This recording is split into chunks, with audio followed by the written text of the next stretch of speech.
Have you ever really stopped and asked yourself why we're so obsessed with the idea of instantaneous teleportation? Not in a lab, but right when you're stuck in gridlock on the I-405 in Los Angeles, staring at a sea of motionless cars as if time itself has frozen, or when you're standing in the TSA line at JFK or Atlanta, taking off your shoes, opening your backpack, wondering why every flight feels like a test of patience. It's in those exact moments that a thought hits you, clearer than the boarding announcement over the airport speakers. Why can't I just disappear from here and reappear exactly where I want to be? American culture has nurtured that question for decades. Star Trek in 1966 gave us an immortal catchphrase, "Beam me up, Scotty." And from that moment, teleportation entered our collective imagination as something clean, simple, almost obvious. And I've sat in Pasadena traffic too, watching the roads solidify into concrete, thinking, man, if only that machine were real. But then, as anyone who's ever studied physics knows, nature isn't a customer service representative. It doesn't like shortcuts, doesn't give anything away for free, and especially doesn't indulge our convenient fantasies. When you look at teleportation through the unfiltered lens of actual science, not Hollywood, not wishful thinking, you encounter a chilling truth. Teleportation sounds amazing, but physics proves it doesn't transport you. It terminates you. And the copy that steps out is not the person listening to me right now. Now, before we talk about beaming you to Mars, we need to answer a question that seems simple, but actually decides the entire issue. What are you really from the perspective of physics? Numerically, you are roughly 7 centimeters from the National Institute of Standards around 2010. There's nothing mystical about it. Your composition is fairly ordinary, about 62% oxygen, 22% carbon, 8% hydrogen, 3% nitrogen, and the rest trace minerals and minute metals. And here's the funny part.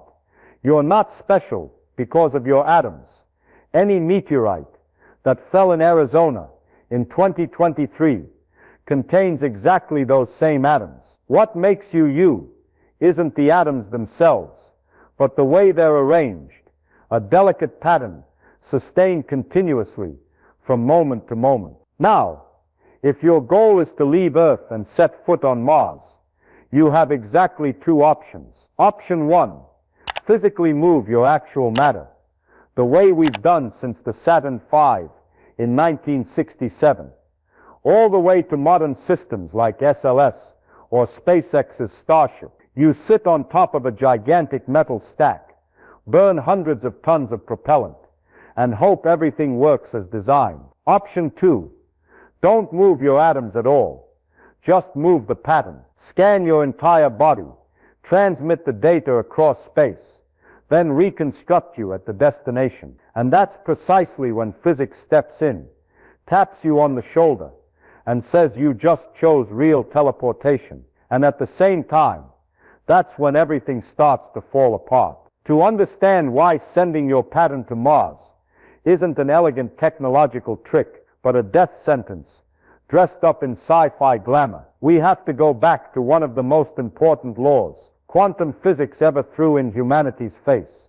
A law born in 1982 from William Wouters and Wojciech Zurek, which demolishes the entire Star Trek-style teleportation concept with just a few lines of mathematics, the no-cloning theorem.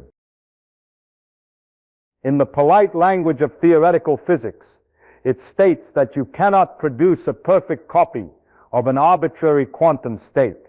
You cannot observe an electron without changing it. There are no exceptions, no assumed sufficiently advanced technology, loopholes, no future scenario where we overcome this limit. This isn't a technical glitch. It's a foundational structure of the universe, and it ties directly to an even older principle, the Heisenberg uncertainty principle of 1927, which declares that you cannot simultaneously measure the precise position and momentum of a particle. Any measurement you make to determine where your electron is will alter its velocity. Any measurement of its velocity will blur its position. So how can you scan the full quantum state of the 7 Teketi miasmatics that make up your body when every single measurement collapses the original information? The answer is you can't.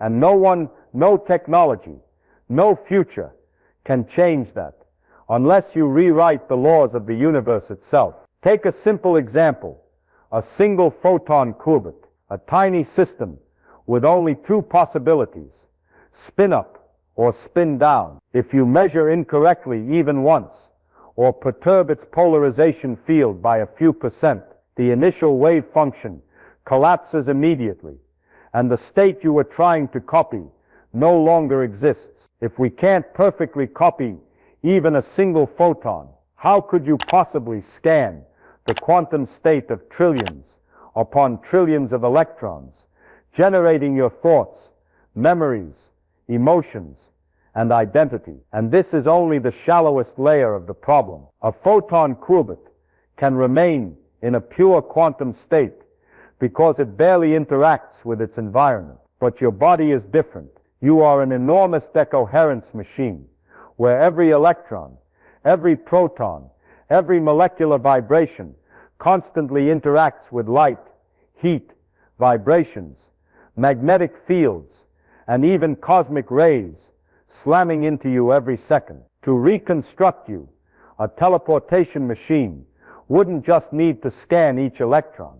It would need to measure every quantum correlation between them. A number of correlations so vast it exceeds the number of atoms in the entire Milky Way. Trying to scan that entire system without destroying it is like trying to catch a bowling ball with an ice cream scoop. It isn't built for the job, and every attempt just shatters everything. When you photocopy a book, you duplicate the text, the images, the information, but you don't duplicate the author. You can't summon Tolkien just by copying The Lord of the Rings. You copy only the carrier of the information, not the process that created it. In quantum mechanics, the distinction is far more brutal.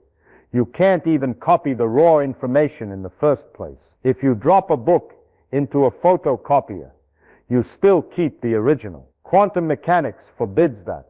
You cannot keep the original and have a copy.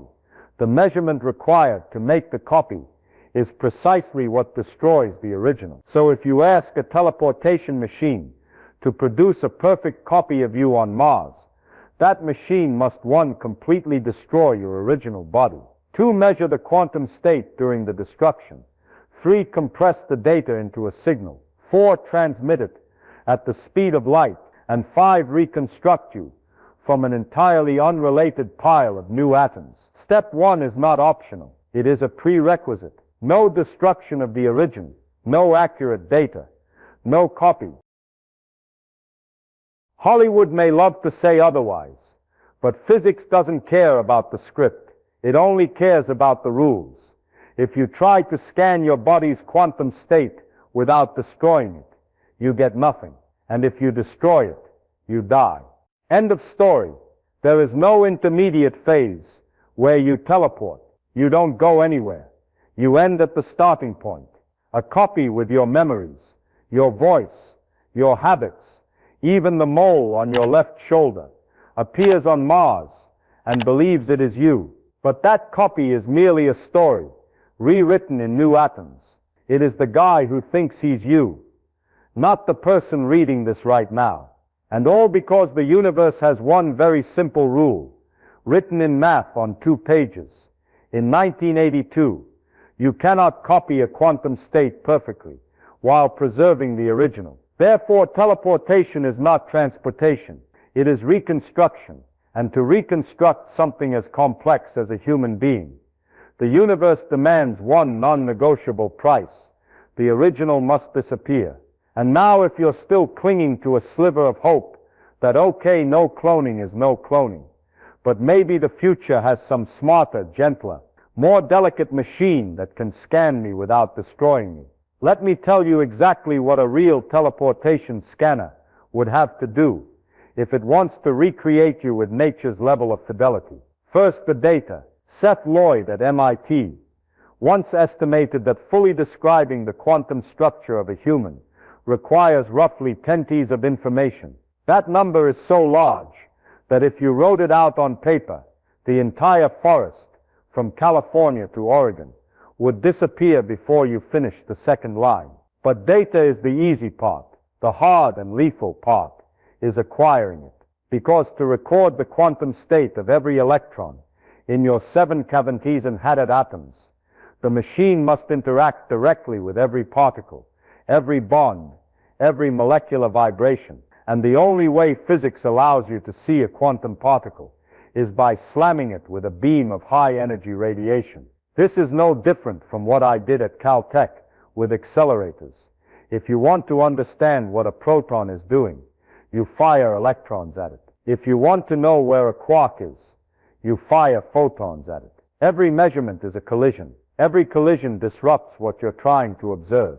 A teleportation scanner is the same. It isn't a polite, gentle MRI. It is an atomic-scale artillery barrage that shatters every chemical bond in order to measure every parameter. To make it clearer, look at real technology. The X-ray free electron laser, one of the most powerful X-ray sources on Earth, operational since 2017. It's strong enough to image the structure of chemical molecules in femtoseconds. Yet even the X-FEL cannot scan an entire virus without blowing it apart. Not because the engineers failed, but because to achieve that resolution, you must use radiation intense enough to destroy the very thing you're scanning. We're talking about a virus, the equivalent of a building compared to an electron.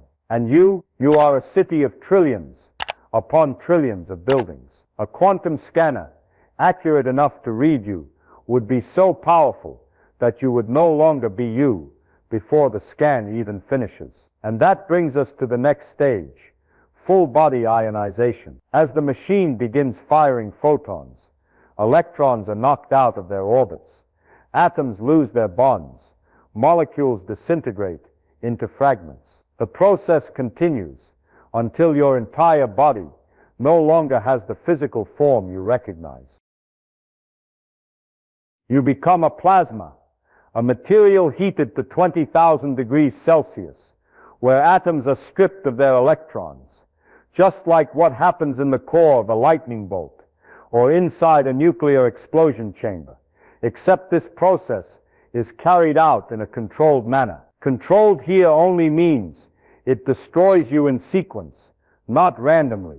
But make no mistake, it is still destruction. If you think this is a medical procedure, like a CT or PET scan, you're mistaken. This is closer to stepping into an industrial shredder whose job is not to keep you safe, but to keep the data safe. In essence, a teleportation machine is not a transportation device. It is a sophisticated disassembly reactor. It doesn't kill you because it's evil. It kills you because that is the only thing physics permits. If it wants to extract the quantum state your pattern requires. When I call teleportation an organized explosion, I'm not exaggerating. I'm describing the exact process, a series of high-energy interactions at sufficient density and speed to break every chemical bond in your body, yet slow enough for the machine to record the data before you become an anonymous plasma cloud. And after that process ends, when every molecule bearing your personal signature has been vaporized into free ions, all that remains is a stream of data, a compressed version of you, sent into space, while you, the original, have been erased from the equation. Teleportation doesn't move you, it harvests you, it grinds you down to the most fundamental level physics allows, then transmits whatever information survives. And that is why I still say,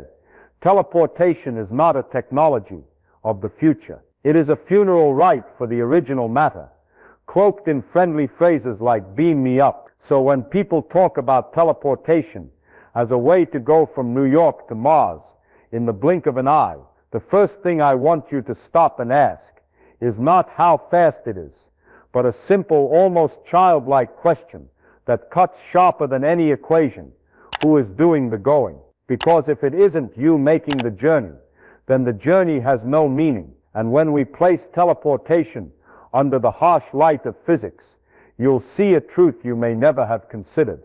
You don't go anywhere at all, only your pattern does. Let's start with context. The distance between New York and Mars isn't fixed. It changes constantly with their orbits. At closest approach, Earth and Mars are about 56 million kilometers apart. At farthest, that gap stretches to 401 million kilometers. Even if you had data transmission at the speed of light, the fastest anything in the universe is allowed to move, the signal would still take anywhere from 3 minutes to 22 minutes to cross from one planet to the other. And remember, that's just the signal, not you. What gets transmitted is not your body, not your experiences, not your stream of consciousness. It's only a pattern, a colossal string of bits sent like a radio signal. The same way NASA uses the Deep Space Network to talk to Voyager 1, now more than 24 billion kilometers from Earth. Voyager doesn't travel via radio waves. It only sends data. Teleportation follows exactly the same logic. The data travels, not the person. So what really happens? In New York, your pattern is recorded, or more accurately, harvested, by destroying the entire quantum structure that constitutes your identity. Once the scanner finishes turning you into plasma and data, an inanimate stream of signal is hurled across interplanetary space. That signal feels no cold, no fear, no sensation of traveling. It simply exists as an electromagnetic wave spreading at light speed, carrying no trace of subjective experience. During those 322 minutes, there is no you floating through space, no awareness watching the stars sparkle, no anticipation of stepping onto a new world, no thrill like sitting atop a Saturn V in 1969 or riding a Crew Dragon off the Florida pad. There is no traveler, only data in transit. Then on Mars, another machine, a cosmic-grade 3D printer, receives that stream and rebuilds you from a completely alien pile of atoms. Atoms that were once part of Martian basalt or shipped from Earth in a storage tank.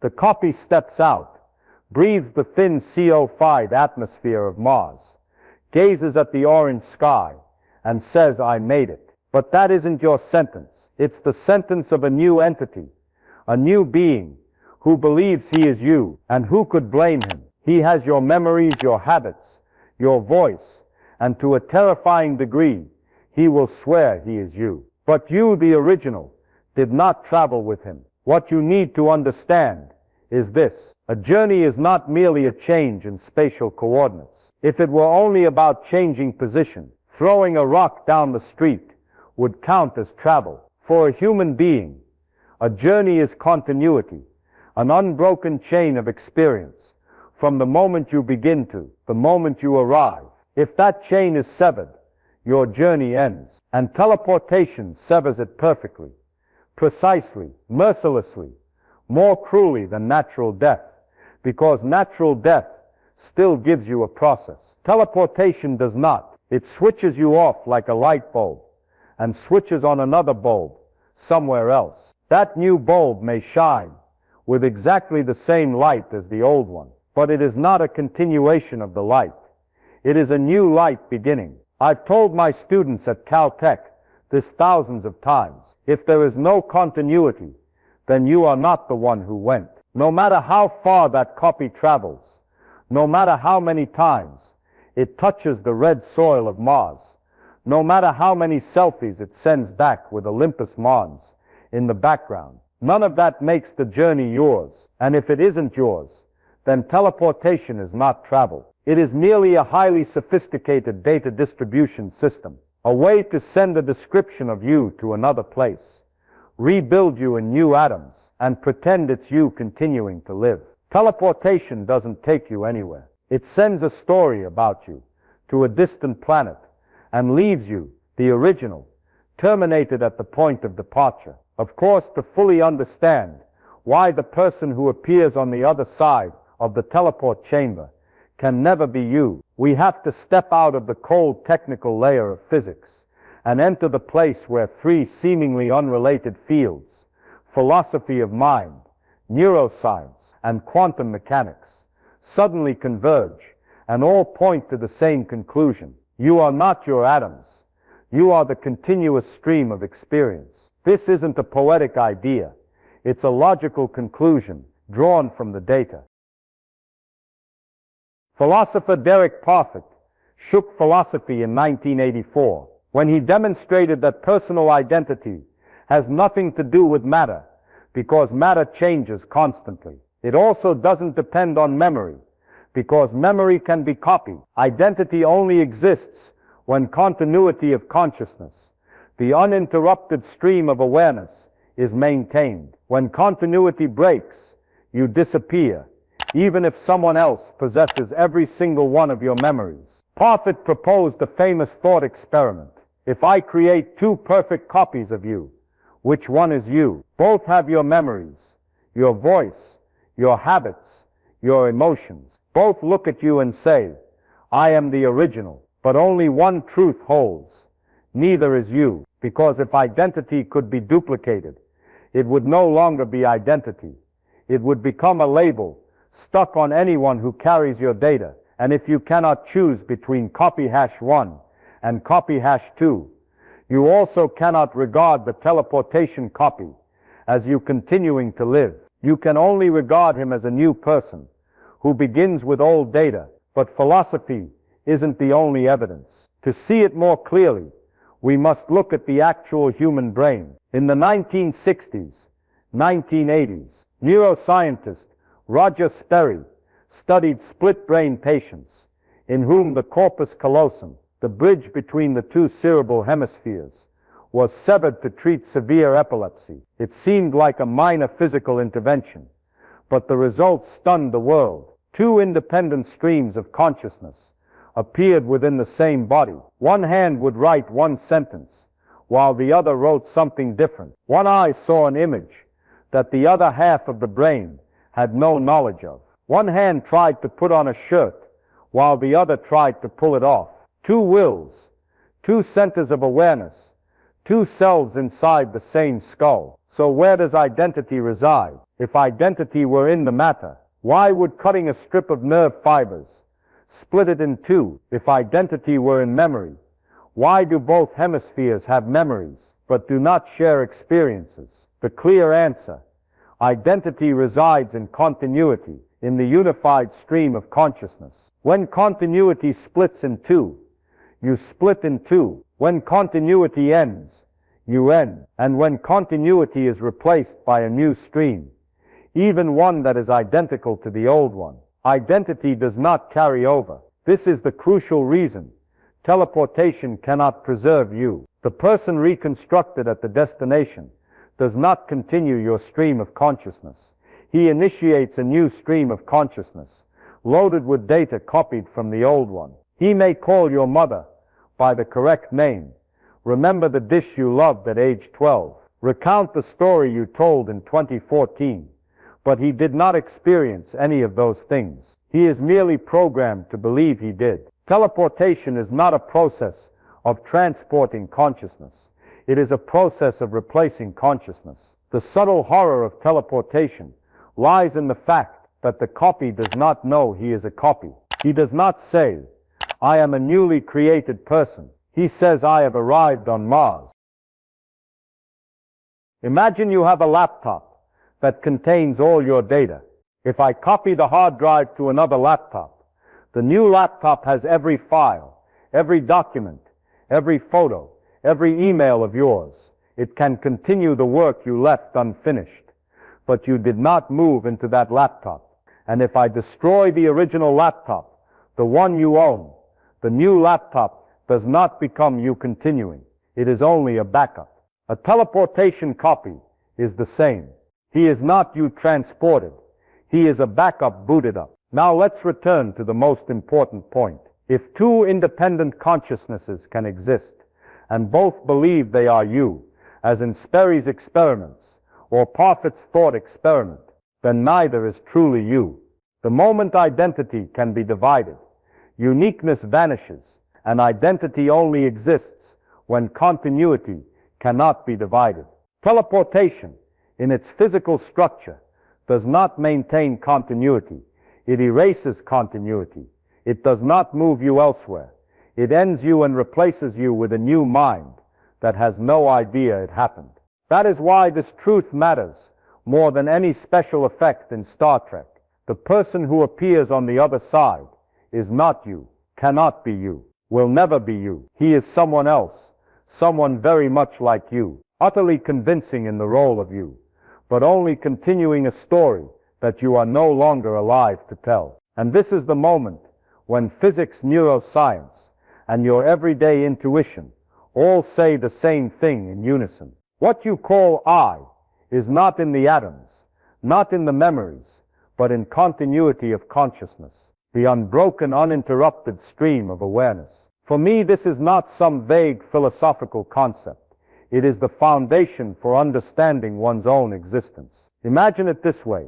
Your subjective life, the feeling that you are looking, thinking, reading these lines, is like a film reel running continuously. Every moment of experience is a frame, and it is the seamless connection of those frames that creates the sensation, I am still me. No gaps between frames, no reboot, no reload, absolute seamlessness. And that reel, instead of being projected in a metal projector like in Hollywood, is run by roughly 86 billion neurons in your brain. Those neurons fire electrical impulses from 0.1 to 200 hertz, generating trillions of signals per second. No single neuron contains your consciousness.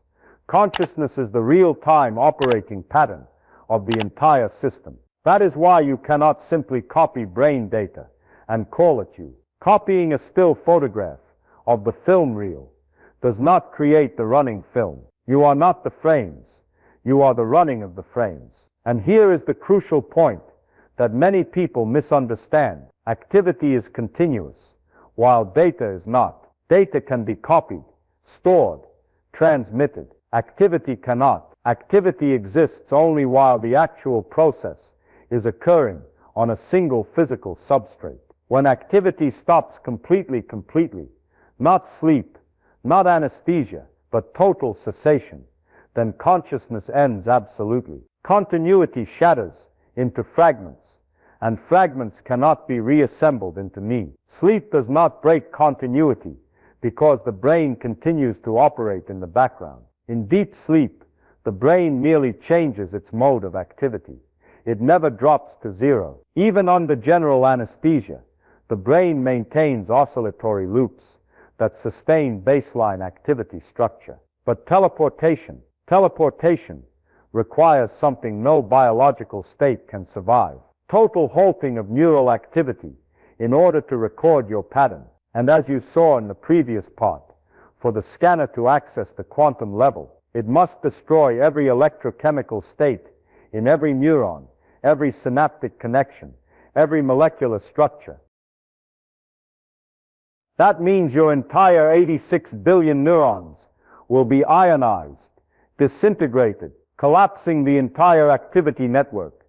The one thing that truly is you. When that microscopic electrical flow shuts off, the film shuts off. When the film shuts off, I shuts off. No continuity means no subject. No subject means no you. The duration does not matter. If your consciousness ceases to exist for even 1 millisecond completely, with no activity preserved, then identity ends. No restart, no resume, no gray area. It is simply you are dead. Suppose that immediately afterward, on Mars, a perfect copy is built from the transmitted pattern data. In that copy, neurons begin firing again. A new film reel starts running. But it is not the old film. It is not a continuation from the last frame you experienced. It is a different movie, a different stream of consciousness, a different subject. It resembles you. It believes it is you, But resemblance is never continuity. You can resemble your identical twin, but you are not the same person. You can copy a computer's hard drive to a new drive, but you do not continue to exist inside the copy.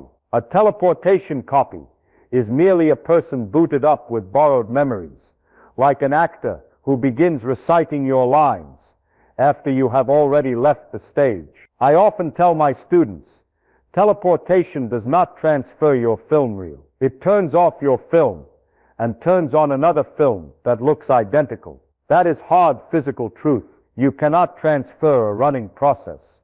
You can only copy input data. The process itself exists only where it is running. One of the most dangerous misconceptions is thinking that if the copy has your memories, then the copy is you. But memories do not create the subject. Memories are the content of the film, not the running of the film. The subject is the running of that content. If the running stops, the subject stops. If a new running is created, a new subject is born. You do not live on in the new subject. You are replaced by it. And the quiet cruelty of teleportation is the copy does not know this. He will say, I am still me. He will remember everything you ever remembered. He will love the people you loved. And he will continue your life story as if nothing was interrupted.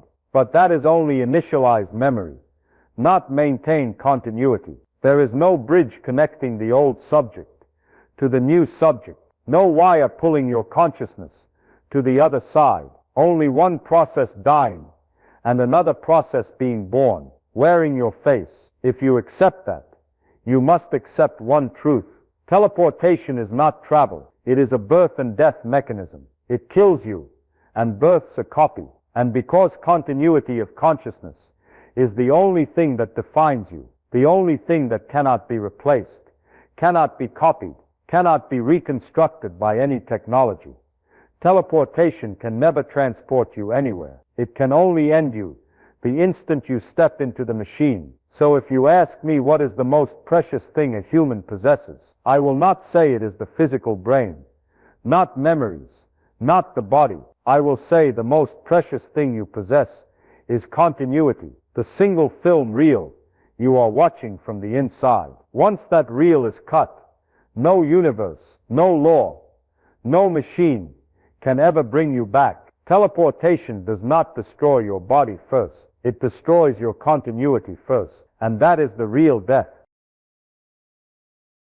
To understand even more deeply why a copy, even a copy, so perfect it fools even himself, can never be you, let's leave behind abstract concepts like continuity or the experiencing subject and return to simple, impossible to misunderstand, everyday examples that anyone can use intuition to recognize the boundary between identical and itself. Suppose you take your 1964 first edition copy of the Feynman Lectures on Physics, the book that Leighton and I spent years teaching to capture the spirit of physics, and you burn it completely. No pages left, no ink, only ashes. Then you go to the bookstore, buy a brand new copy, same content, same words, same equations, even a nicer print run. But would you dare say, this is the old book continuing to live?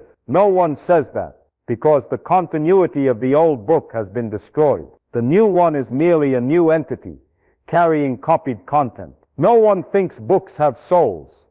So why, when it comes to people, do you apply logic you would never apply to books? Now the second example.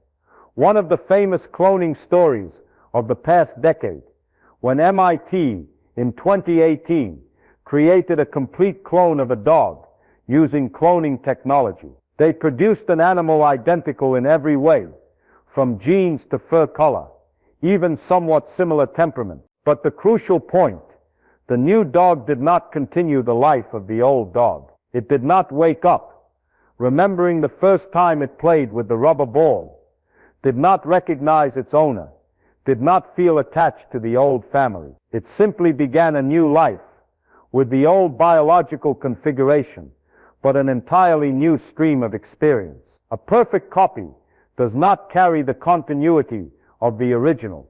It carries only the information of the original. And that is what makes identity different from data. Data can be copied. Identity cannot. Third example.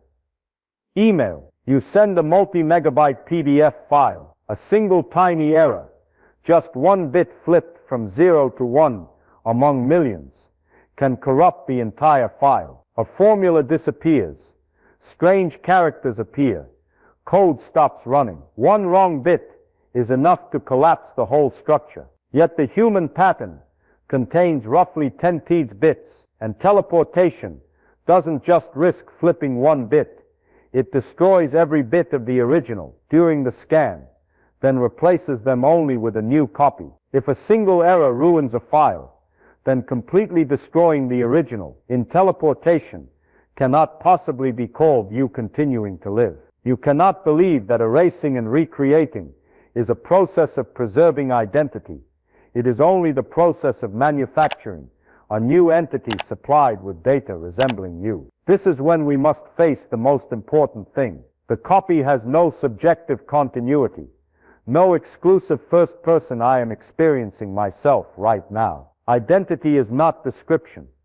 Identity is the inside perspective, the presently existing state of the stream of consciousness. A copy, even one physically indistinguishable, cannot have your continuing experience. He can only have his own beginning experience. You cannot duplicate an experiencing subject. You can only duplicate information, and information never becomes a subject. This is where many people go wrong. They think, if the copy remembers everything I remember, then the copy is me. But memory does not create identity. Memory only creates the feeling of familiarity. Imagine I install all your emails, photos, videos, notes, and source code onto a brand new laptop. That laptop can behave exactly like the old one, but the old laptop does not continue to exist inside the new one. It is replaced, not transported. Humans are the same. A teleportation copy is a new laptop with old data, and like the new laptop, he does not continue the running process. He simply restarts from the beginning. Push the analogy further. Imagine I create not one, but two perfect copies of you. Both step out and say, I am the original. But you know that is absurd. If identity could be duplicated, then identity would no longer be identity. Identity must be unique, indivisible. If two different people can both be you, then no one is you. The single living subject that is you cannot be cloned, and teleportation is forced to clone, while simultaneously erasing the original. The problem is not the copy. It is the complete absence of continuity. You do not step onto Mars. You are terminated at the departure station. Someone else steps out on the other planet, wearing your face, your memories, even your habit of furrowing your brow when thinking, but not carrying your eye. He only plays you. If someone else plays you so perfectly that your parents believe it is you, that does not make him you. You do not live in him. You do not experience in him. You are not him. And teleportation, according to the actual laws of quantum physics, can only produce that actor, someone so similar. It is heartbreaking, but never you, because you are not in the pattern. You are in the continuity, and continuity cannot be copied. Continuity can only continue or stop. Teleportation stops it. Therefore, teleportation never transports you. It only transports an illusion of you. So to completely shatter the illusion that a copy can be you, let's try a brutally simple thought experiment. Suppose I create a perfect copy of you, right next to you, at this very moment. No destroying you, no sending anyone to Mars, no 20,000 degrees Celsius plasma. Just the copy steps out of the chamber, identical to you down to every mole, every neuron, every memory, every childhood wound you thought only you knew. Now look at those two yous. Both have the same neural pattern. Both have their own continuity at the moment of appearance, and both completely sincerely will say, I am the original, not because they are trying to deceive you, not because they are wrongly programmed, but because every piece of information they have, from memories to emotions to cognitive logic, tells them so. This leads to an unavoidable question. Which one would you say is the real you? You cannot say both, because if two different people can both be you, then identity is no longer unique. Identity cannot be duplicated. If you allow identity to be duplicated, you are accepting that two yous can exist simultaneously, experiencing two separate subjects, going in two different directions, having two different thoughts, all called you. That is absurd to the point of destroying the entire concept of identity. You also cannot say the copy is the real you, and you, the original, are the fake. That contradicts both intuition and science. So only one choice remains. The one philosopher, Derek Parfit, pointed out back in 1984. Neither of the two is you. You are continuity. You are the stream of experience that began in your actual brain. Any act of replication that creates a second subject, no matter how perfect, only creates a starting stream, not a continuation. This thought experiment exposes the truth that teleportation tries to hide a copy. Even one standing right next to you is not you. And this becomes even clearer when we view the copy and the original as two processes. Imagine you are running a program on a computer.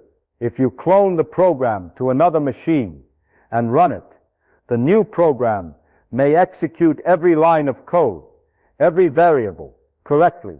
But that program does not continue the process that was running on the old machine. It simply starts anew with identical initial conditions, like two parallel roads. Neither road continues the other, even though they look identical at the starting point. Teleportation is the same. It creates a new process that is never a continuation of the old process. Imagine even deeper. You stand in the room, and your copy stands beside you. He looks at you with familiar eyes, like looking into a mirror of infinite depth. He knows every memory of yours. He remembers the day you learned to ride a bike. He remembers your first heartbreak. He remembers the story you told your best friend in 2012.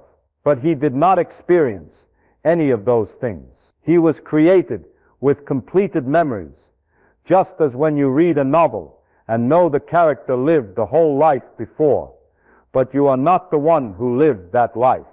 He does not continue your experience. He is born already equipped with the story. Now here is the decisive blow.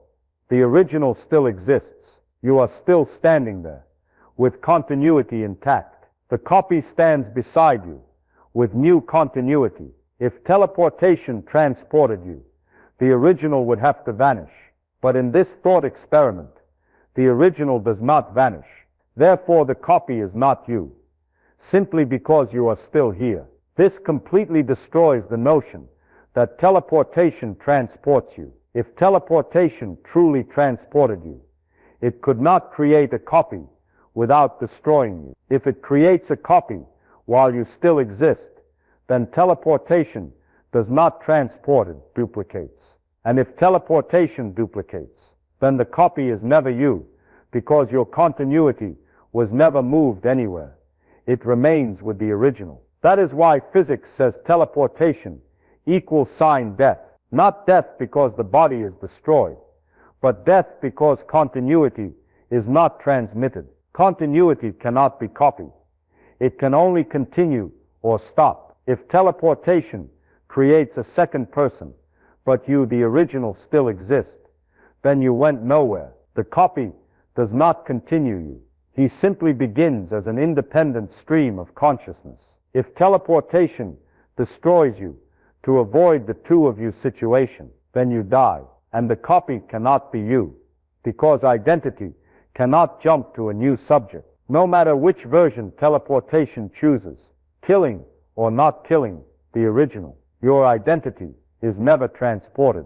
And that is why this thought experiment is so simple yet devastating. The moment I create a copy of you right beside you, and both of you say, I am the original, every illusion about teleportation collapses instantly. If two yous can exist side by side, then neither is you. If the copy requires the original to vanish in order to feel I am real, then he is merely swapping the concept of continuity for memory. And memory cannot substitute for continuity. Teleportation does not transport you to another place. It only creates a new person in that place.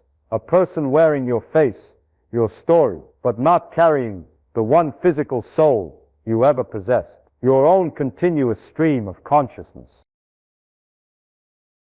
But to understand even more deeply what continuity really is, and why teleportation destroys it completely, let's look at a situation everyone experiences every day.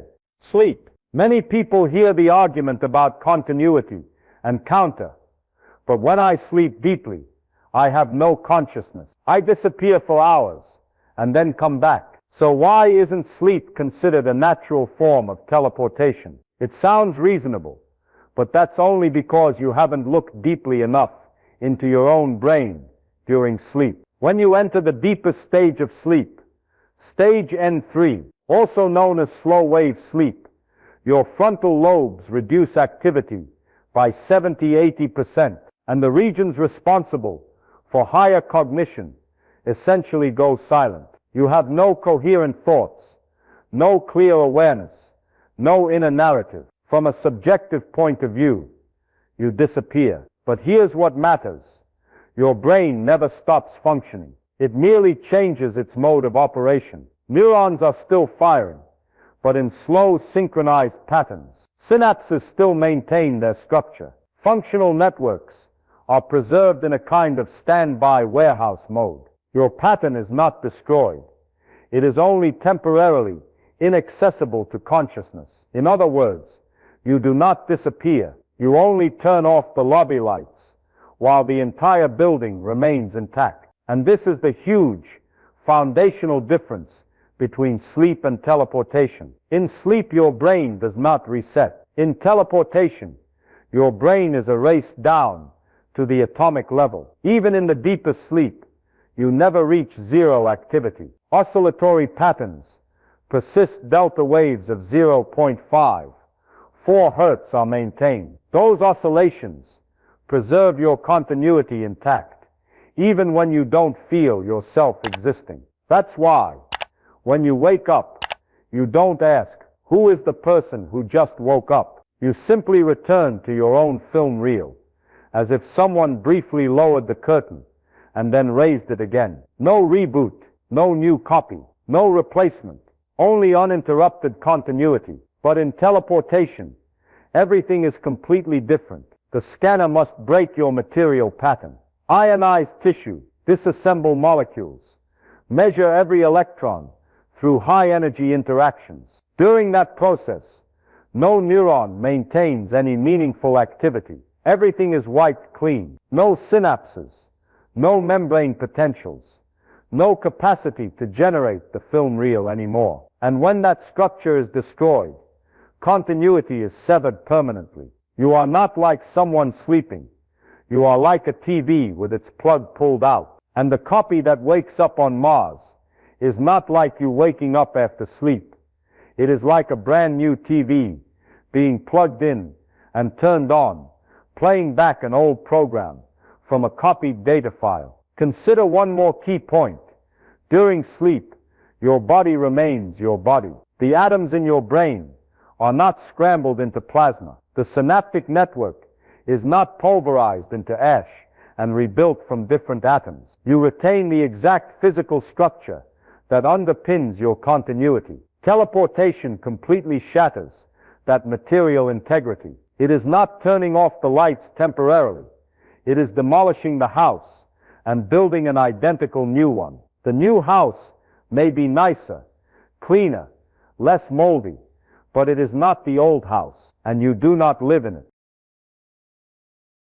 Another way to see the difference: if someone wakes you in the middle of the night and asks your name, you can answer. If someone scans your brain during sleep with fMRI, they still see baseline activity. If you sleep too deeply and someone kicks you, you jolt awake. All of that is only possible because continuity is preserved at a minimal level. But if I teleport you and scan your pattern during the process, you will never wake up. You will never be roused, because there is no activity left to rouse. There is no you remaining to return. Sleep is a temporary reduction of conscious activity, not erasure of activity. Teleportation is erasure of activity, not reduction. And when activity is erased, continuity vanishes. End of story. One more easy analogy.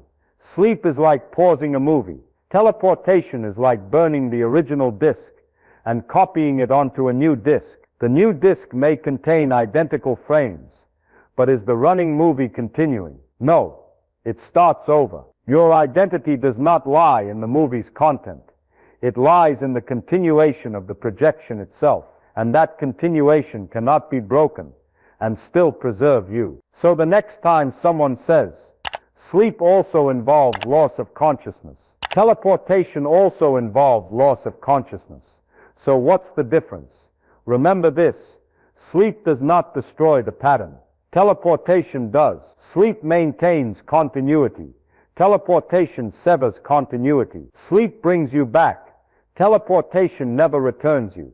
The only thing teleportation returns is someone else, someone who looks like you, remembers like you, but is not you. And no sleep in the universe makes you disappear, and a new person carrying your memories appear in your place when you wake up. If that happened, you would not have woken up. Teleportation is not sleep. It is the absolute boundary where continuity ends. So if continuity is so crucial, are you really continuous every day? Because if your identity depends entirely on an unbroken stream of consciousness, what happens to all the tiny changes that occur in your brain every minute, every hour, every day? Why don't those destroy identity? And why isn't teleportation, despite also creating a new version that resembles you, considered a continuation like those natural changes? This is where neuroscience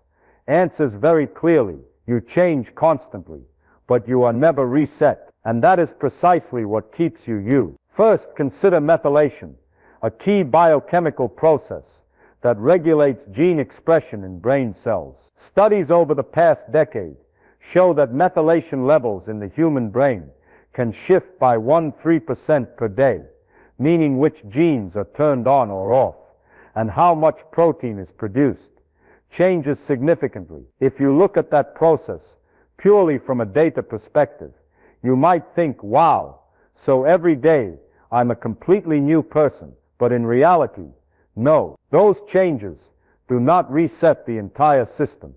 They only gently tune how neurons operate, like adjusting the color settings on your computer screen without changing the movie playing on it. You remain you not because matter stays identical, but because the dynamic pattern of activity is preserved while matter gradually changes. Next, consider synaptic pruning, the process of eliminating weak or unnecessary neural connections, which happens most intensely at night during sleep. Estimates suggest billions of synapses are pruned away each night, while billions of others are strengthened. Physically, this is a massive restructuring. If your brain were a city, pruning would be like demolishing thousands of old buildings every night and constructing thousands of new ones. Yet you don't wake up as someone else. You don't panic and ask, who am I? You simply continue your life. Why? Because all those changes happen gradually, while the entire stream of activity keeps running. Imagine a river flowing through a valley. The riverbed changes daily. The banks erode. Sand settles here and is swept away there, but it remains the same river because the flow never stops. You recognize it through continuity, not through the individual water molecules inside it. Your brain is the same.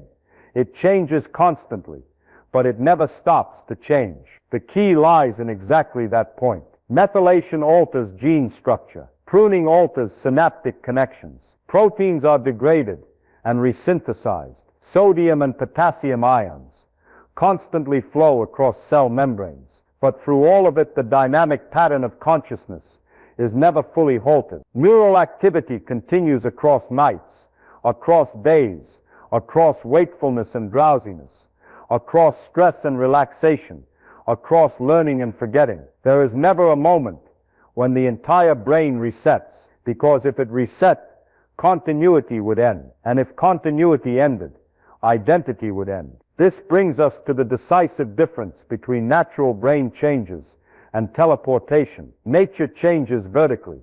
Teleportation changes horizontally. Natural change is like adding to a diary every day, adjusting handwriting style, changing ink color, even swapping pens, but never burning the diary to start rewriting from scratch. Teleportation is completely different.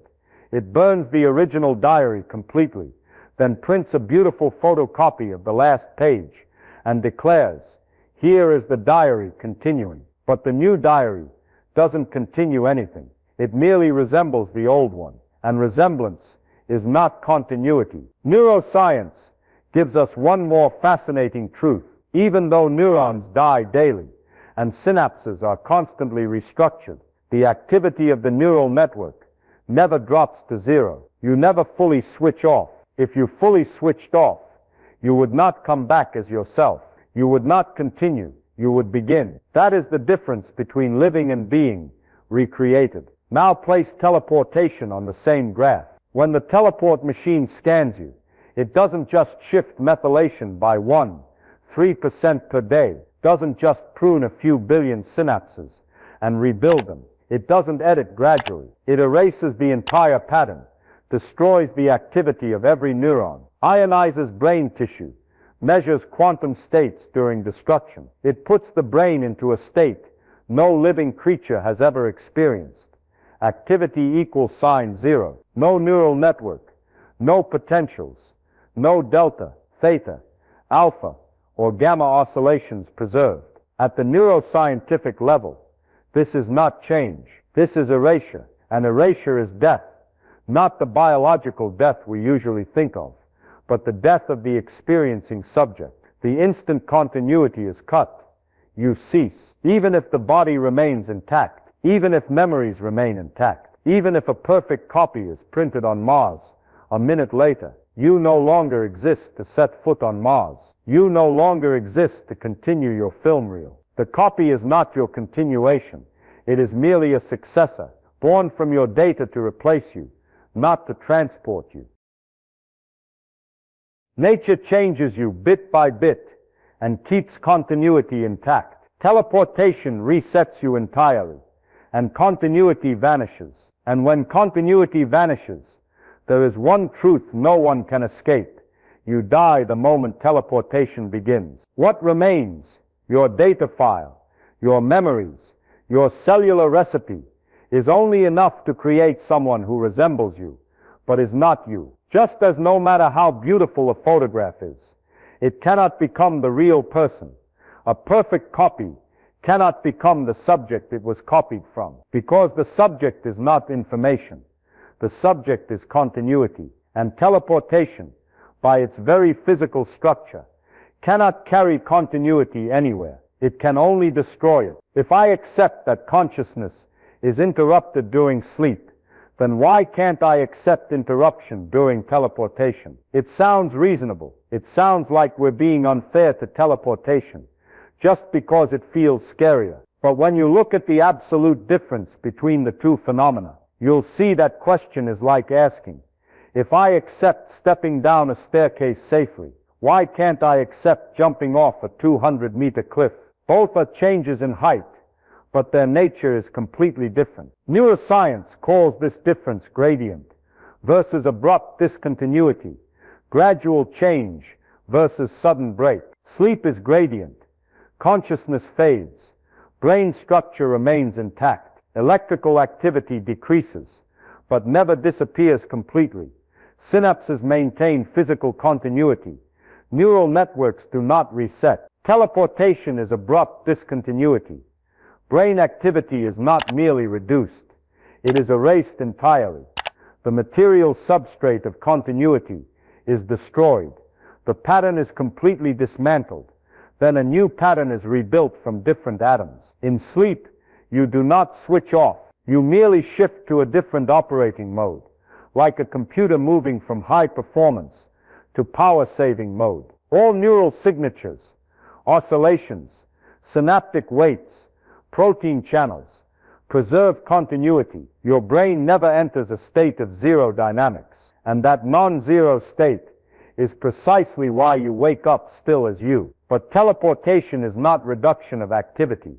It is forcing activity to zero by destroying matter. That is not deeper sleep. That is cessation of existence. Remember this. Continuity does not depend on the clarity of consciousness.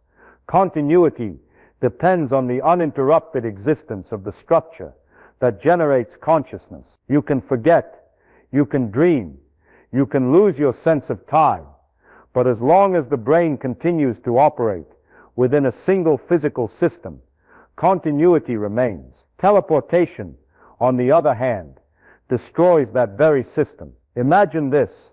You're driving at night with your headlights on. When the car enters a tunnel, the light disappears for a moment, but the headlights are still on.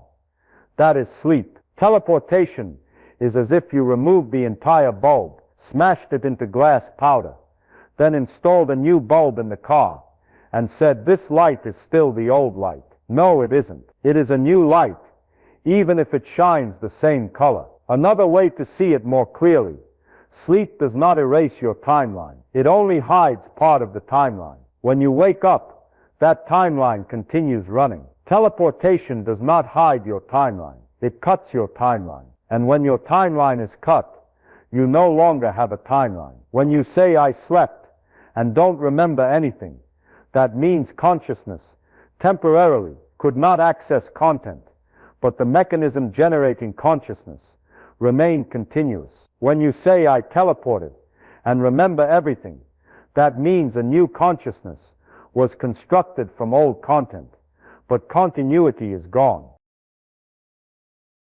One is temporarily blind, the other is no eyes. One is temporarily paused, the other is destroy the projector and build a new one. And here is the point I want you to feel deeply. You cannot close your existence like closing your eyes. Closing your eyes does not make you disappear. Sleep does not make you disappear. But teleportation does. Teleportation is absolute interruption, not functional interruption. It breaks every condition necessary for continuity to exist. We could call sleep teleport light if teleportation truly only turned consciousness off for a moment and then turned it back on intact. But it doesn't do that. It requires destroying you. There is no sleep-friendly version of teleportation in physics. One saying I love in philosophy: you cannot die gently. Death is binary. Either continuity remains, or it does not. Teleportation clearly falls on the does not side. And here is the final sentence I want burned into your mind like a physical law. Sleep only changes the state of consciousness. Teleportation erases the subject of consciousness. One is gradient. One is discontinuity. One is temporary. One is permanent. One is part of living. One is death. You can close your eyes, but you cannot close your existence. Teleportation is not deep sleep. It is the boundary where you end, and someone else wearing your face begins. And this is where we reach a depth that physics alone cannot explain. Humans have an innate obsession with the continuation of the self, an obsession so ancient it is etched into mythology, philosophy, religion, and modern psychology. For thousands of years, humans have known that the existence of the self is not merely in breath or heartbeat, but in the notion that I yesterday is still I today, and I tomorrow will still be I. The ancient Greeks debated this. Plato believed in an immutable soul that continues through all material change. Heraclitus said, humans are like a river, never the same yet always itself, because of continuous flow. Aristotle said, identity lies in entelechy, an operating principle that cannot be copied. All those different views revolve around the same intuition. To exist is to continue. By the 20th century, neuroscience and psychoanalysis opened another layer. Freud said the ego is a defensive structure against the dissolution of consciousness. Jung said humans are haunted by the shadow of non-being, and all psychological behavior is driven by the effort to avoid interruption of the self. Then in a 2014 study at Stanford University, psychologists proved what philosophy had guessed for thousands of years. Humans have an instinctive fear of the destruction of self-continuity, even when they are not afraid of pain or biological death. Here, what is terrifying is not the body stopping breathing, but that I am no longer me. The Stanford experiment showed that when people were asked to imagine losing continuity, but being perfectly copied elsewhere, activity in brain regions associated with existential threat spiked far more than when they thought about natural death. In other words, being replaced is scarier than dying. This is not just philosophy. It is biologically recorded. Humans have a panic response when imagining the world continuing without me, while a copy walks around, talks, and occupies the space I once held. And that is exactly what teleportation does. Teleportation does not satisfy humanity's deepest need to continue being oneself. It only satisfies a shallow need for someone like me to exist. But the first need is biological. The second is merely narrative. Human intuition, honed over millions of years of evolution, does not err in distinguishing continuation from replacement. A 3-year-old child can understand that their toy is lost and replaced with an identical one, but the new toy is not the old one. Even monkeys know to distinguish copies from originals when it comes to physical presence. Humans are not special. We just have language to articulate that ancient obsession. When I tell someone about teleportation, they often say, as long as the copy has my memories, that's fine. But humans don't want memories to exist. They want the subject of those memories to exist. They want the first-person perspective to continue, not an external image to be preserved. Both Freud and Jung said the ego is not the content of consciousness. It is the central position from which we observe consciousness. And teleportation erases that position. Think about this deeply. If you died today, but someone else, perfectly identical to you, continued living and recounting your life, that would not make you any less dead. It would only make others less sad. But you would never wake up to know it. This is why teleportation, although technically plausible, runs completely counter to the existential intuition of the human species. That intuition says, I am a process, not a description. It says, if I do not walk through that door, no one can walk through it in my place. It says, similarity is not enough. I need continuation. Teleportation does not merely break continuity. It offends the fundamental psychological structure that allows humans to sustain their own existence. Someone replaced by a copy can do your job, love the people you love, answer the emails you left unread, but he is never you. We do not accept this, not because we are stubborn, but because our brains are wired to preserve continuity as a condition of survival. When continuity is broken, our deepest alarm system sounds. Philosophy calls it the right of the self. Psychology calls it absolute fear. Biology calls it preservation of process. And teleportation breaks all three. Teleportation is not just a technology. It is an assault on the essence of the self. And that is the deepest reason it feels wrong. Not just wrong physically, but wrong ontologically. It forces humans to stare directly at what they always avoid. The continuation of the self matters more than the existence of any copy. Teleportation can do many things, but the one thing it cannot do, and will never do, is bring you to the destination, because you are not a pattern. You are continuity. Teleportation can recreate a pattern, but continuity, once severed, can never be reconnected, ever. You are a process. This is not some airy philosophical statement. This is physics at the foundational level. The atoms in your body, carbon, hydrogen, oxygen, nitrogen, do not carry you. They have no memories, no identity, no property that makes them you, rather than someone else. In fact, according to numerous biochemical studies, roughly 98% of the atoms in your body are replaced within 7 years. Protein molecules are constantly degraded and resynthesized. Bones are remodeled. Soft tissues turn over. Even large portions of your DNA are continually repaired. If you were only matter, you would have already died and been reborn dozens of times, and each new atomic version would have to be an entirely different person. But you don't feel that way. You don't wake up on a Monday morning wondering, am I still the person from 2017? You simply continue. Because one thing never changes: the dynamic pattern of neural activity, of synaptic connectivity, of endocrine feedback, of millions of regulatory loops throughout your body. You are the way those atoms interact, not the atoms themselves. You are process, not component. A piece of music is not the piano or the violin.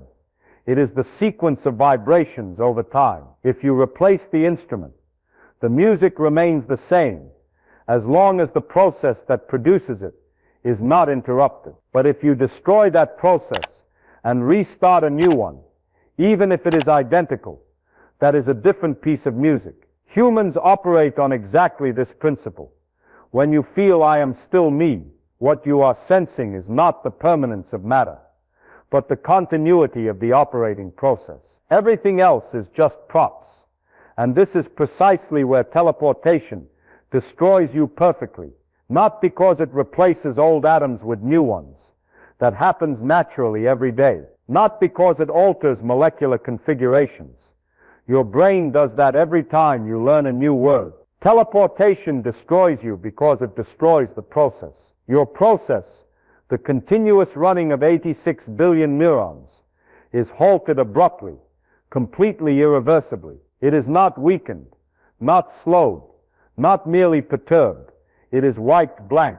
And when that process stops, you stop. No exceptions, no patches, no physical shortcut exists to copy a running process onto different matter without destroying it. Another example: imagine you have a flame burning on a candle. If you replace every paraffin molecule in the candle, the flame remains the same flame, because the combustion process never stops. But if you blow it out and then light a new one with a match, that is not the same flame. It merely resembles the old flame, but continuity has been lost. And teleportation, in essence, is exactly that act of blowing out and relighting, except the new flame is kindled with different atoms in a different place. Some people try to argue that if the new process is identical, then it is still you. But that is no different from saying a new river in a different location, with water poured in to match the exact flow pattern of the old one, is still the old river. No, it isn't. It only simulates the old river. The new process does not continue the old process. There is no bridge connecting the two entities. You do not cross the gap to reach your new version. And identity cannot leap across a gap. Identity does not work like a PDF file you email. Identity works like a flame, like flowing water, like a piece of music.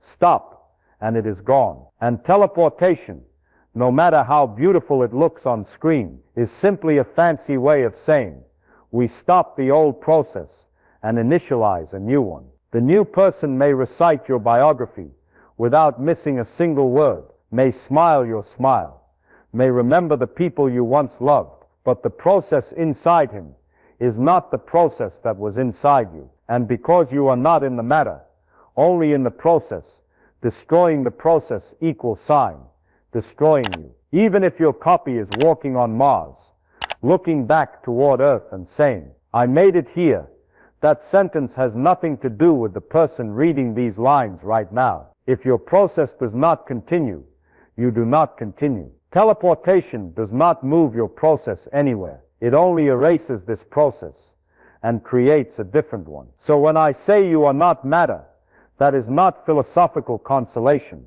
It is a physical warning. You exist only as long as your process exists. Teleportation destroys the one thing that makes you you. And now we must confront one of the most common misconceptions about teleportation, a misconception that stems directly from the way humans imagine information. They think information is something abstract, a kind of floating idea that can be copied infinitely like a word file, like an email, like hitting Command C and Command V. But in physics, information is not an idea. Information is physical. Information is a property of a material system, and every manipulation of information must obey the laws of thermodynamics. This is stated most clearly in Landauer's principle, one of the foundational laws of the physics of computation. Erasing one bit of information in any physical system produces at least 8 to 10 quadrillion joules of heat energy. That means information cannot be manipulated for free. There is no such thing as pure information detached from matter. When you erase information, you require energy and you generate entropy. When you write information, you also change matter. Even one bit has a cost. Now compare that single bit to a human body. Modern estimates suggest that fully describing the quantum state of a human requires about 10 bits of information, a number so large that if you tried to store it on today's hard drives, you would need millions of galaxies full of SSDs and still come up short. Teleportation is not sending an email. It is attempting to read the entire physical information of a person. Something Landauer's principle tells us will generate an enormous amount of entropy, because to read information, you must interact with the system and unavoidably change its state. You cannot scan an electron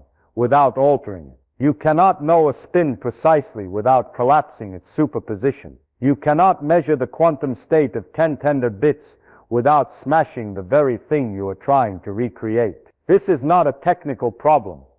It is a law of nature, and laws do not negotiate. One thing almost everyone misunderstands is thinking that my pattern is a form of data that can be copied perfectly if we have sufficient resolution. But in physics, pattern does not exist independently of noise. Noise is not a minor glitch you can correct like a typo in an email. Noise is entropy, physical disorder, the destroyer of identity. In quantum systems, even tiny thermal noise or measurement noise can completely alter the state of a single qubit. Teleportation requires not 1 qubit, not 1 billion qubits, but 10 bits of quantum information, all perfectly accurate. A mere 0.0000001% noise in the data means you are no longer you. If you create a copy that is 99.99999999999% like you,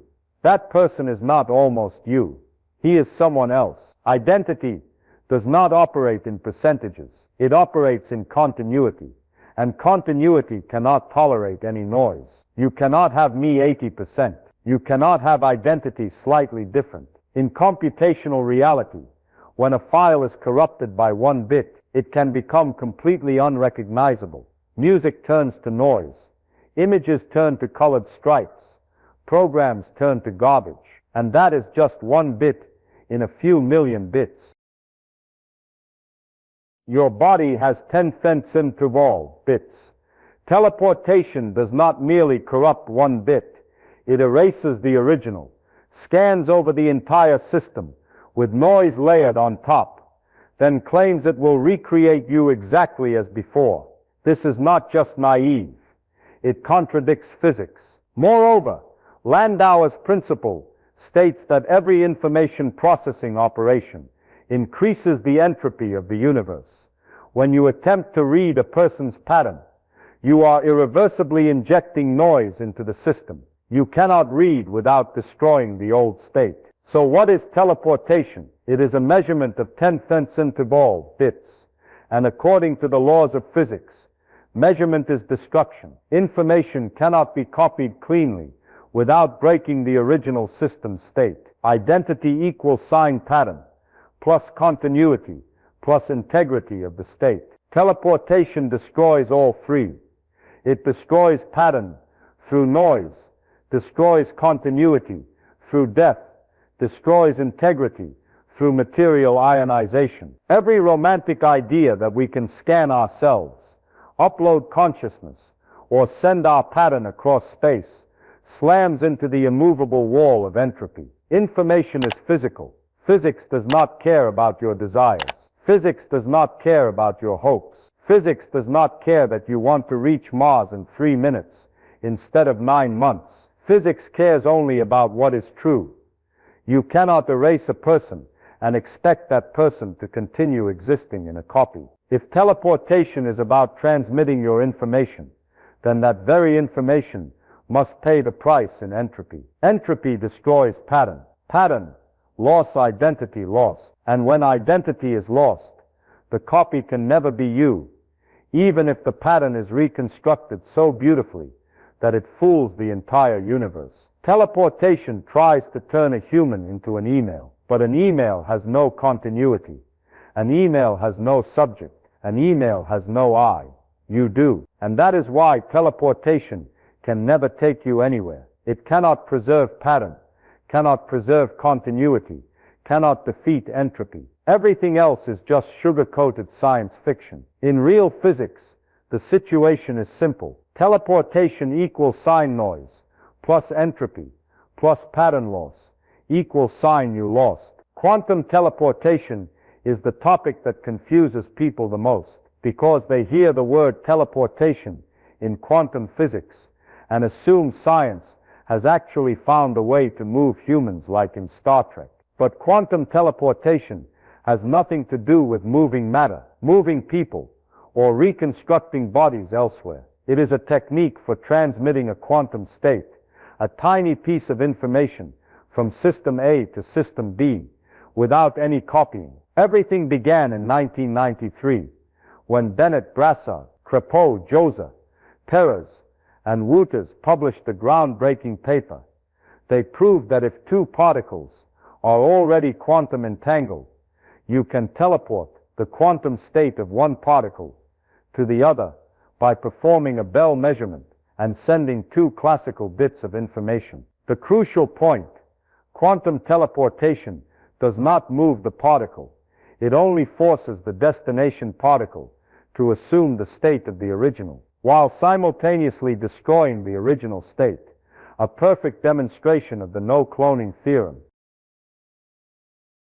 In 1997, the first experiment succeeded. A photon state was teleported across a few tens of centimeters in a lab. From then until 2022, hundreds of experiments were performed on photonic qubits, ion qubits, superconducting qubits. The longest distance achieved to date is 1,200 kilometers, thanks to China's Messier satellite in 2017, where a quantum state was teleported between ground and satellite, an extraordinary achievement in quantum communication. But no matter how impressive the results, quantum teleportation retains a few basic truths that many people miss. 1. No matter is moved. No photon is transported from one place to another. Photon B already existed at the destination. It is merely forced to receive the state of photon A after the measurement. 2. There is no copying. When the state of photon A is teleported, the state of A is destroyed immediately. This aligns perfectly with the no cloning theorem, which states you cannot create a perfect copy of an arbitrary unknown quantum state. There is no destruction of a large physical system. No neurons are ionized. No body is torn apart. No continuity is severed. Quantum teleportation works only with an amount of information so small it has no relevance to the information needed to describe a human. A photon carries a few qubits of state. A human carries roughly 10-foot bits of data. That is not a difference in difficulty. That is a difference in kind. Quantum teleportation can never be scaled to teleport humans because it does not transmit matter or structure. It only transmits the state of a known quantum system, and the transmission process requires destroying the original state. A human is not a qubit.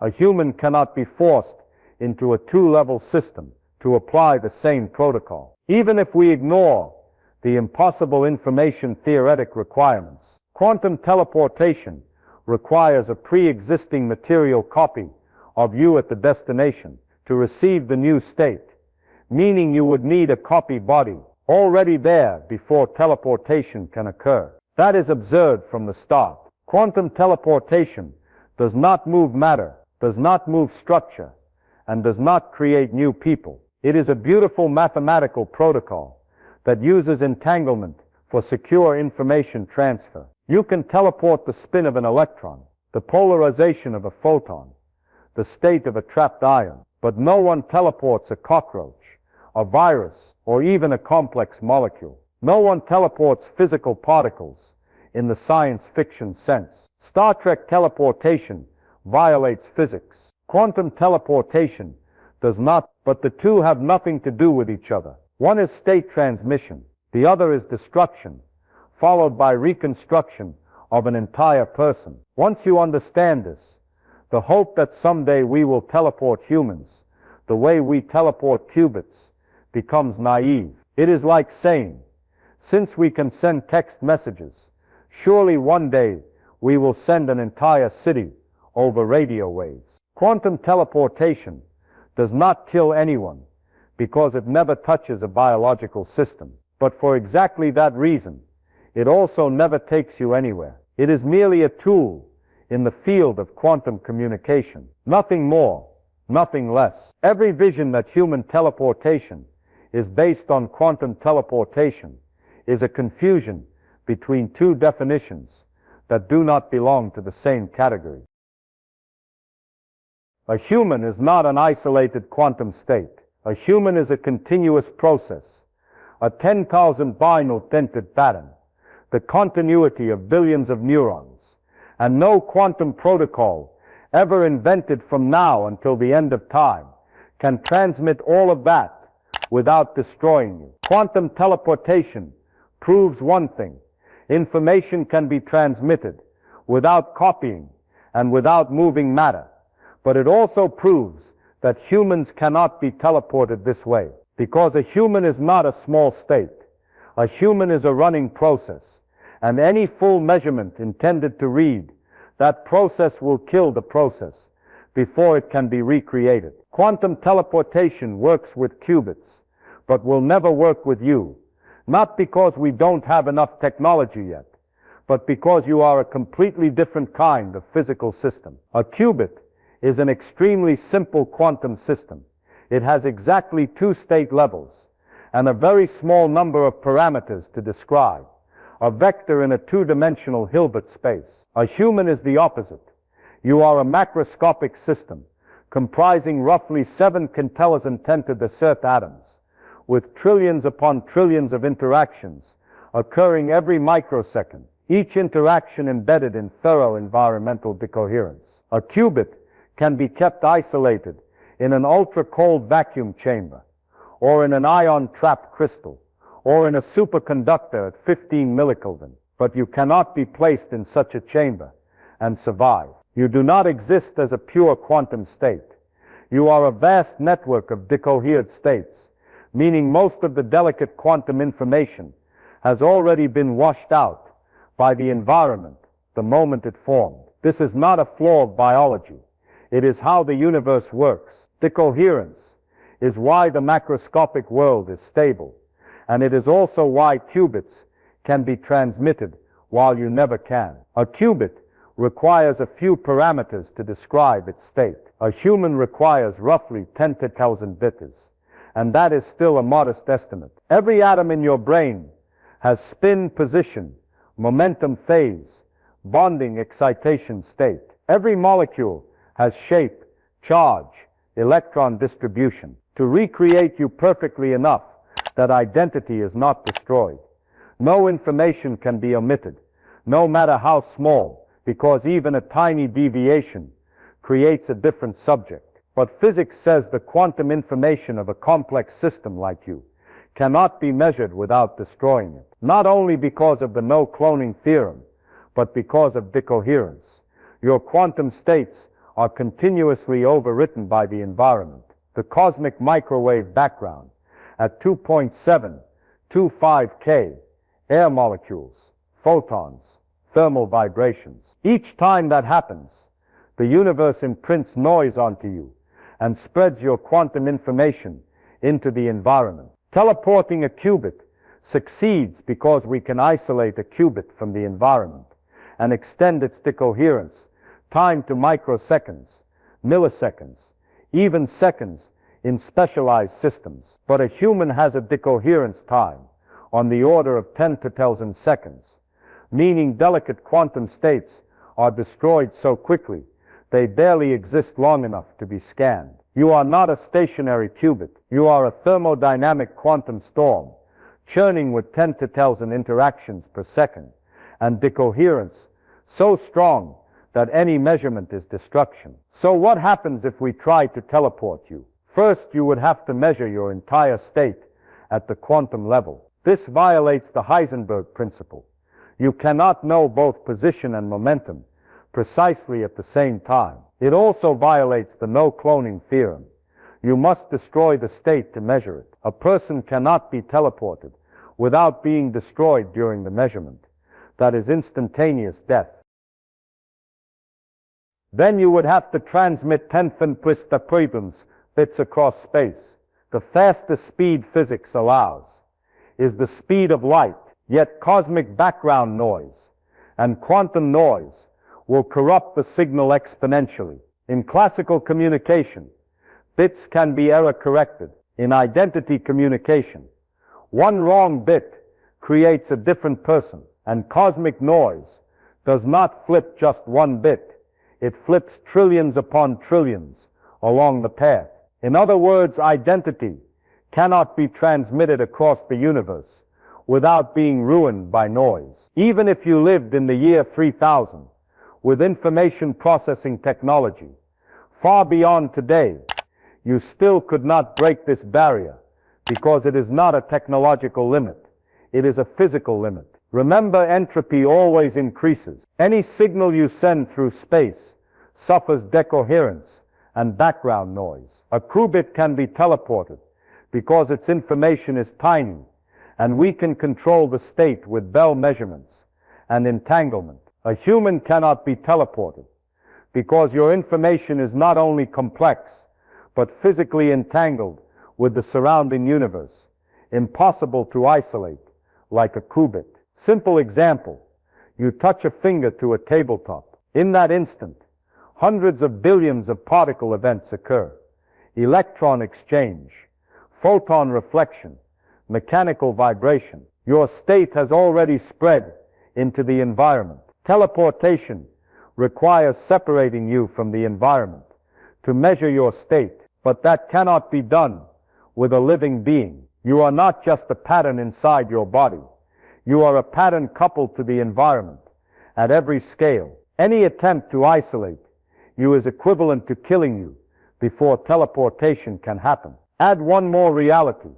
Even if we could scan you without destroying you, a physical impossibility, we still could not transmit 1,000 bits without cosmic noise, corrupting enormous numbers of bits. Meanwhile, identity demands zero noise. There is no error threshold for you. In computer logic, We tolerate 1 error per 10,100 bits. In teleportation, we require 0 errors per 10,100 bits. That is not merely difficult. It is impossible. The universe is intrinsically entropic. Entropy equals sign noise. Noise equals sign pattern destruction. Pattern destruction equals sign identity destruction. Qubits are different. Qubits can be teleported because they have no identity. They have no continuity. They have no subjective point of view. They have no 10,100 bits of disorder. They are not shaped by cosmic noise. They are simply a simple vector in Hilbert space. You are not. You are a living process, a complex network entangled with everything around it, a system decohered to an extreme degree. The universe does not permit you to be measured, transmitted, and recreated while preserving identity, because teleporting a qubit teleports a state. Teleporting you would require teleporting your running process itself. An act physics forbids absolutely. It is not that technology will overcome it. It is not that the future will solve it.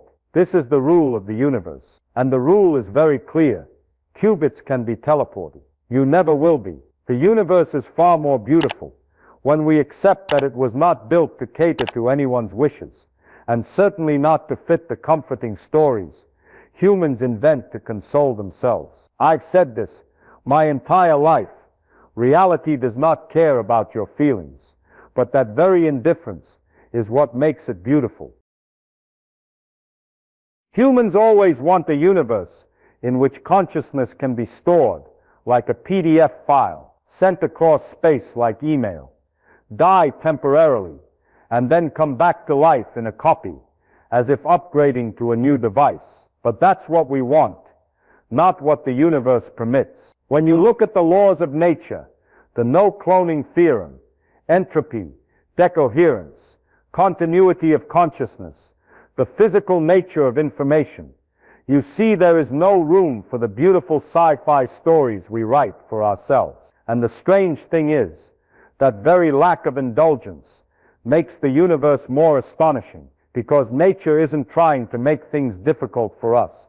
It simply does what it does. Truth never takes a detour to spare your feelings. It just stands there, cold, indifferent, but perfectly consistent. When you learn to love that consistency, you begin to see the real beauty of physics. Everything in the universe, from electrons, photons, DNA, to the light from ancient galaxies, all obeys the same set of rules, without favoritism, without exception. It's miraculous to know that you and a neutron star, 200 million light years away, are both bound by the same equations. No privileges, no shortcuts, no try again, like in a video game. And because there are no privileges, everything you experience, every moment of being alive, has absolute value. When we say teleportation cannot happen without killing you, that is not meant to inspire fear. It is simply physical fact. But when you accept this fact,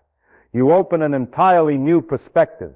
What makes you precious is not the ability to be backed up, but the ability to exist uniquely. The fact that you only live once, that your continuity runs through your brain only once in the entire history of the universe.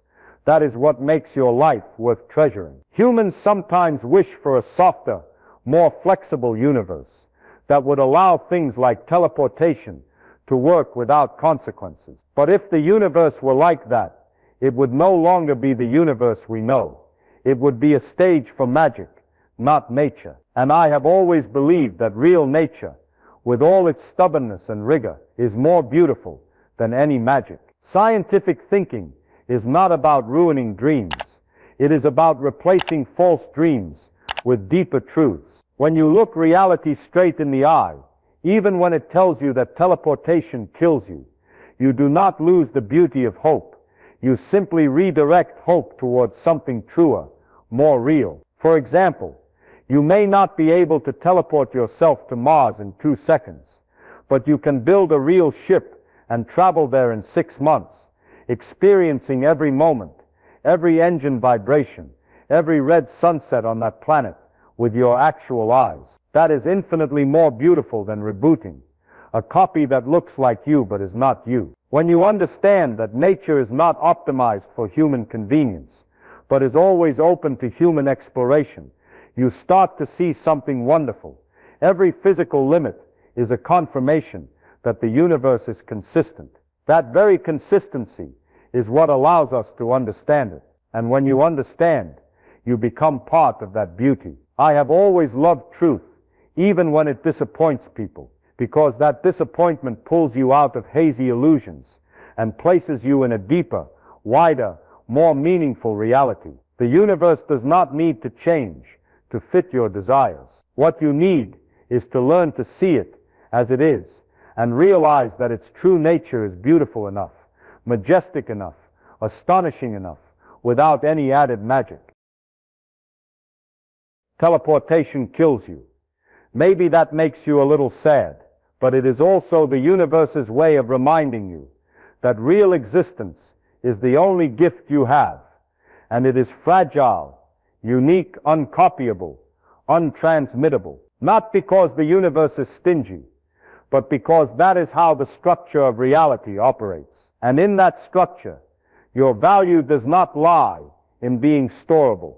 It lies in the fact that you, uniquely you, are the one living your own film reel. The future of space travel, therefore, does not lie in teleportation, an idea beautiful but dead in the egg, thanks to the very laws of physics, but in things that are very real, very hot, very loud, very shaky. Rockets. You may not like that. You may wish you could simply step into a chamber and beam me up, like in Star Trek. But the universe does not work that way. If you want to go from Earth to Mars, you have to take your body with you, every atom, every molecule, every living synapse, in a physical vehicle, traveling through real space. You have to ride SpaceX's Starship, or NASA's SLS, or the Orion spacecraft, machines weighing hundreds of tons, burning real propellant, generating real thrust, fighting real gravity. That is space travel in the physical sense, the motion of mass through space-time. We can improve engines, from chemical rockets to ion drives, from nuclear thermal to electric propulsion, but all of them share one thing in common.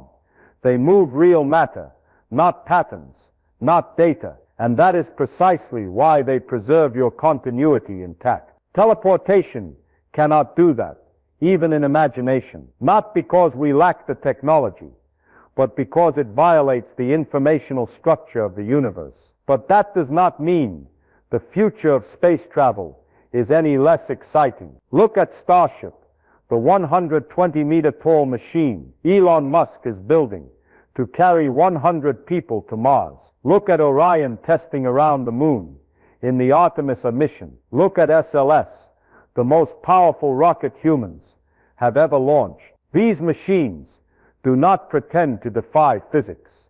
They rely entirely on physics. They accept that to move 100 tons of mass, you must push it according to the law of conservation of momentum. They accept that long-duration travel requires the continuation of life, not a quantum trick. The realistic future is durable ships, slow but sure, using ion propulsion for tiny but continuous acceleration, reaching tens of kilometers per second. Or nuclear thermal rockets, burning hydrogen at thousands of degrees to generate far more thrust than chemical rockets. We may not reach Tau Ceti in 1 second, but we can reach it in 100 years or 500 years, and future generations will continue our journey. Real science does not give us instantaneity, but it gives us truth that real travel requires time, energy, and the patience of a species bold enough to venture farther than any species that ever existed. Teleportation does not. It cannot save you from distance. It cannot carry you across space without destroying you. It is a compelling story, but when confronted with physical law, it goes out like a match in the rain. Rockets, loud, hot, shaking, expensive, exist because they do not lie.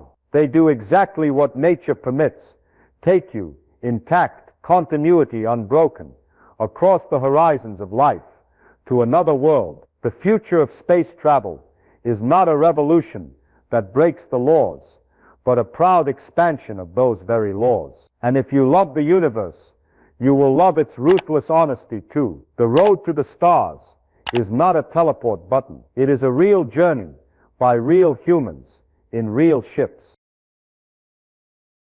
I choose rockets. Slow, shaky, loud, smelly, hot, cramped, uncomfortable, sometimes making you wonder whether you forgot to write your will, but at least it is me. I will not, under any circumstances, let some machine grind me into plasma, vaporize me like French fries in a microwave, then send a description of me through the deep space network just to save a few hours on Delta Airlines. I've flown Delta. I've been delayed 9 hours, gate changed 4 times, and been served cookies instead of dinner. Trust me, sitting next to a passenger eating garlic and onions, the whole flight is still better than being turned into a cloud of ions, named Feynman, and then reborn on Mars from a bucket of completely alien atoms. Rockets, at least, do not lie to me. They do not promise instantaneous displacement, do not promise a perfect version of you will appear at the destination, do not tell me I must accept death so my copy can continue the story. Rockets say, hey Feynman, I'm going to kick you off Earth with the force of an exploding mountain. You'll shake like you're in an industrial washing machine. You'll stink because you can't shower for days, but you'll live. You'll travel with yourself.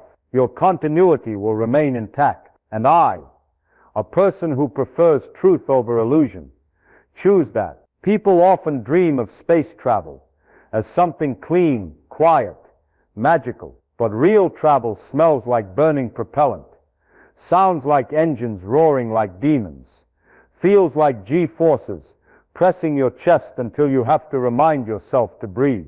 It is tight harnesses, cabins so small you bump your head on the wall every time 0G starts. But it is real, and the beauty of reality is that it does not replace you with another version. When you launch in a ship like Starship or Orion, every vibration you feel is a signal that says, I am still here. No machine is scanning you. No system is measuring electron spins in your brain to send your pattern across the void. No process is stopping to restart on another planet. There is you, flesh and blood, neurons and synapses, your own continuity. Imagine you're on the 9-month flight to Mars. You look out the window and see Earth shrink to a pale blue dot. You drink instant coffee, so bad you wonder, is this punishment for doing too much physics over the years? You wake up one morning with your hair standing straight from static electricity.